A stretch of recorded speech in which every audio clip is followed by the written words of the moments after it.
Hey there, cats and kitties. I am the Blues Man, Johnny Blues, and with this video, we'll be discussing my thoughts on episode 10 of the anime series Mobile Suit Gundam Iron-Blooded Orphans.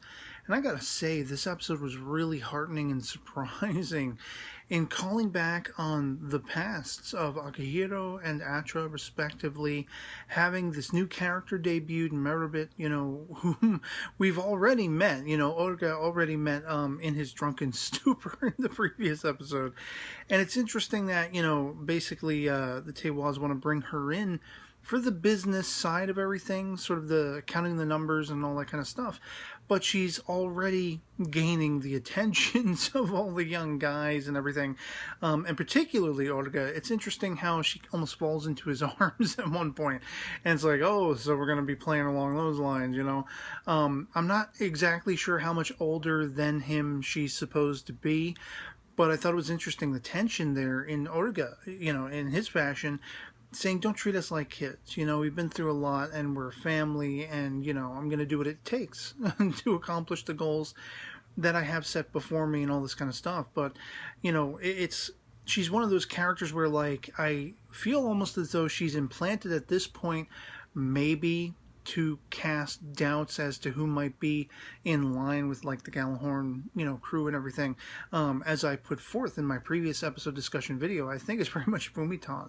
Once again, we have a sequence in this episode as all the characters are getting letters from home, video letters from home and everything, because Mars is now doing better now that they've gotten money from Tewas and all that kind of stuff, and they can actually afford to send messages.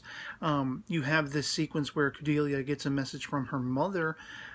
And it's interesting because I was wondering if, she was actually aware of the fact that her father had tried to sell her out, and some of the dialogue in the confrontation that follows between Cordelia and Atra very much spells that out. She is aware of it. She says, my father tried to kill me. And it's one of those things where it's flabbergasting what it must be like to be in Cordelia's position, this sort of higher echelon, ambassadorial role that she needs to play with war potentially looming on the horizon. And she's also got this, dealing with just her personal life, her familial life, and confronting the fact that even her father was against what she had set out to do. He kind of pushed her into it, and then he was going to be sort of an integral factor into her own downfall. And so dealing with that is quite compelling. But as I say, talking about Fumitan, there is that moment when they're having the conversation and they close in on Fumitan's face and she just looks so fatigued and so unhappy about what she's doing. And I think it might be somewhat of an extension of the idea of being a protector, and aid to Cordelia, that she might be doing something she feels is for the greater good for her, but she knows that Cordelia wouldn't be happy about it if she found out, and it might have a negative effect if she is communicating with the Gallahorn on all of these Tekadon boys. And, I don't know if that's going to be the case. I'm not sure. That's just my speculation based on the way they keep portraying the Fumitan character, But it remains to be seen, and it could be quite compelling and just devastating if that ends up being the case for Tekadon. And as I say, the letters from home is really what instigates, as in Akihiro's case, remembering his brother, and we find out how he and his brother had been split up into the slave trade and everything, and it's heartbreaking. And even more so for me, Atra, she's still a young girl, she's still a young woman, very childlike, as much of these kids are, these orphans are. And to see her background, working essentially in brothels and showgirl showcases and stuff, and being, for lack of a better term, mistreated, manhandled, treated like scum. Finally managing to escape that and sort of inadvertently running headlong into Mikazuki, who was chowing down on some grub, and he's like, you're not having none of this. Very true to Mikazuki's sort of, the whole air about him, being detached and everything, as I've talked about before. But then he ends up, that humanity does shine through once again. I love the Mikazuki character in that he seems so cold and detached and unlikable when we first meet him. He's even somewhat scary in the ease with which he takes lives.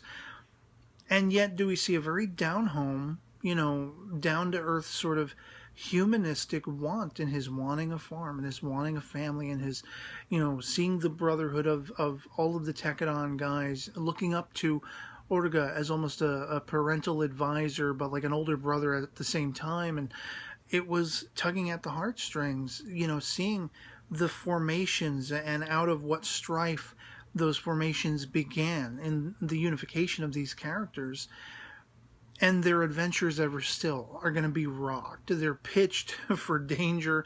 They have this whole outline. The turbines have talked about being able to sort of take a roundabout route, a through line, if you will, the communication barriers of Gjallarhorn and everything. And so they will hopefully go unseen, but they're going to have to contend all throughout this, area they're going into with pirates and such. And this is something that actually relates back to Akahiro's past and with his brother and everything. And it's just really heavily interesting. And of course, Cordelia, as I say, having that great rapport and that communicative sort of support session with Atra, it was just very heartening. Because a lot of these characters, we're finally seeing into their pasts. We're seeing, look at Biscuit and the other kid whose name escapes me off the top of my head, but, they're getting communiques from their younger siblings, and they want to work that much harder. They want to accomplish that much more, be able to send that much more money home, take care of the family.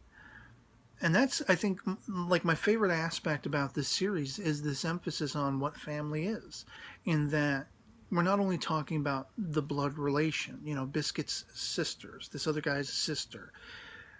In Akihiro's case, his younger brother, who we don't know whether he's alive or not. I have a feeling he might show up as one of the Gjallarhorn guys. But it goes beyond that. A lot of these guys aren't related by blood. Symbolically, their blood is thicker than water. They are much closer knit a family as you may find.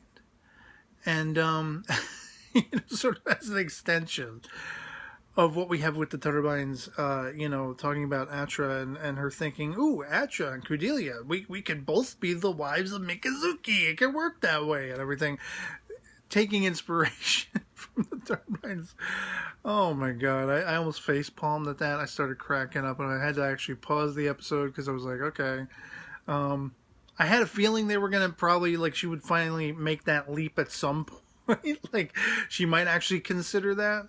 And I was elated and surprised to see that was the case, that she actually had formulated this plan. Oh, me and Cordelia, we could both share him, Okay, even complete in her imagination with their holding babies and all. It's just like, all right, whatever. That's kind of wacky and hilarious. But once again, do we see the heartening nature of these characters. The disheartening, disquieting, pasts they've had to endure, what brought them to this place. And it's that much more pitched to tragedy if war is on the horizon, if the war is looming, this war of revolution for Mars, for the sake of their family back home, for the sake of the family that are traveling together now. And of course we leave off, perfectly pitched to align with that, with, of course, Akihiro and the other kid coming under the attack by 3, mobile suits. I don't know if these are going to be Gjallarhorn. Most likely they're going to be pirates, I guess, I assume. I'm speculating. But Mikazuki, as the cavalry comes over that hill in that final shot, as the credits roll, to at least stave off the attack for that moment. But it's still ongoing as we go into the next episode, and it can't get here any quicker because I'm dying to see what happens next. And I'd love to hear from you guys in the comments below what you thought of episode 10 of Mobile Suit Gundam Iron-Blooded Orphans. If you've seen it, if you enjoyed it as much as I did, let me know in the comments below. If you didn't, why not? I love having the conversation and any speculations you might have as to where you think this is going next. So otherwise, that'll be pretty much it for me on this. Hope this video finds you well, and I'll catch you all later. Peace.